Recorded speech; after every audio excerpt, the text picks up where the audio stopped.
ভারতের হাওড়া জেলার সাকরাইলে এক চাঞ্চল্যকর ঘটনা ঘটেছে।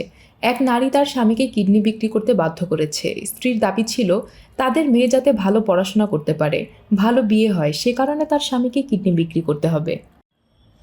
স্বামীকে বোঝানো হয় এই টাকায় পরিবারের আর্থিক অবস্থার উন্নতি হবে, মেয়ের ভবিষ্যৎ উজ্জ্বল হবে। স্ত্রীর এই অনুরোধে স্বামী 3 মাস আগে 10 লাখ রুপিতে কিডনি বিক্রি করে ফেলেন। কিন্তু কিডনি বিক্রি করে স্বামী জানতে পারেন স্ত্রী ইতিমধ্যে ফেসবুকে পরিচিত এক পেইন্টারের সঙ্গে সম্পর্ক গড়ে তুলেছেন। স্বামীর কিডনি বিক্রি করা 10 লাখ টাকা নিয়ে ওই পেইন্টারের সঙ্গে পালিয়ে যান ওই স্ত্রী। ঘটনাটি জানার পর স্বামী থানায় অভিযোগ করেন এবং স্ত্রীর সন্ধানে বের হন। তার পরিবারও বারাকপুরে স্ত্রীর সঙ্গে যোগাযোগের চেষ্টা করে, তবে স্ত্রীর পরিবার দরজা থেকে তাদের ফিরিয়ে দেয়। এ ঘটনায় ওই স্ত্রী তার স্বামীকে ডিভোর্সের হুমকি দিয়েছেন এবং স্বামীর পরিবারের কারো সঙ্গেই কথা বলতে অস্বীকৃতি জানিয়েছেন। উল্লেখ্য, এই দম্পতির 10 বছরের একটি মেয়ে রয়েছে।